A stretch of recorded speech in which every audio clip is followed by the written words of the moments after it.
le mariage. Khadija radiallahu anha est un bon exemple pour nous à cet égard. Alhamdulillah Rabbil Alamin, Ar-Rahman Ar-Rahim, wa salatu wa salam Mustafa Muhammadin wa ala alihi wa sahbihi man tabi'ahum bi ihsan ila yawmiddin.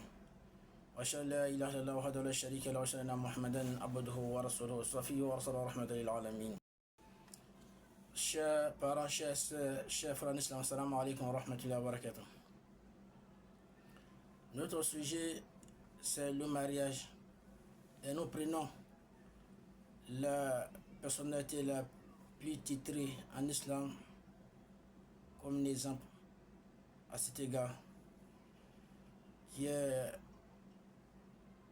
notre prophète Mohammed sallallahu alayhi wa sallam, son mariage avec notre mère Khadija radiallahu anha. La mère, notre mère des croyants, qui est Khadija radiallahu anha, c'est un modèle, un excellent modèle à suivre dans le mariage. Généralement, quand il y a le mariage, quand les gens sont assis, ils assistent à un mariage avec des grandes personnalités, les gens attendent toujours à comprendre comment ces deux personnes se sont rencontrées, comment ils se sont aimés. Les gens attendent cela. Connaître un peu les situations ou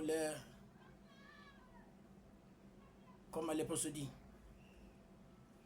C'est pour ce faire, Inch'Allah subhanahu wa ta'ala, nous allons nous entretenir sur notre mère, comment elle était un excellent exemple pour les croyantes, pour nos mères et nos soeurs et nos femmes.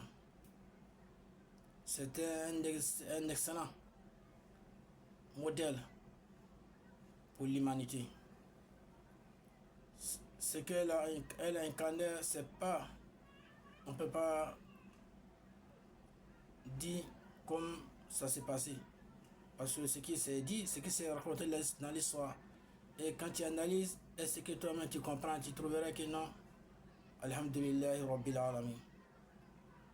Tous les faveurs qu'Allah subhanahu wa ta'ala l'a accordé, elle les mérite.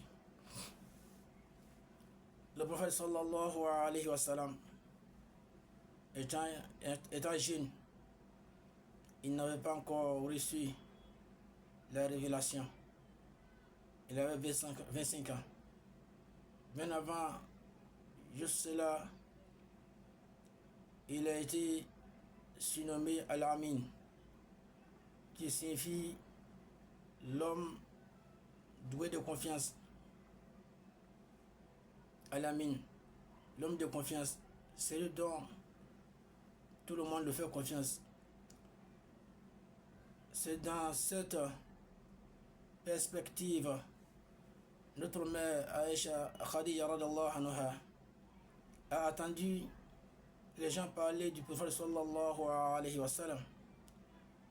Elle, avec la qualité, avec le titre qu'elle avait à la Mecque, qui est la richesse et l'audace dans les affaires, ce n'était pas négligeable.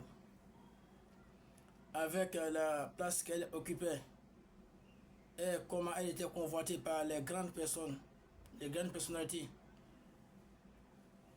à la Mecque. Mais avec tout cela, elle a pu rester sereine, concentrée et rester toujours sur un objectif précis. Chers parents, chers soeurs, Khadija radiallahu anha, c'est un modèle pour nous à suivre. Toute personne qui souhaiterait avoir un excellent mariage, et si il arrive à comprendre l'histoire de notre mère Khadija radiallahu anha, comment elle a fait, et analyser ça avec une tête bien reposée, bien écouté comment les deux se sont rencontrés, comment ils ont fait pour arriver au mariage et comment ils ont resté jusqu'à la fin de leur vie.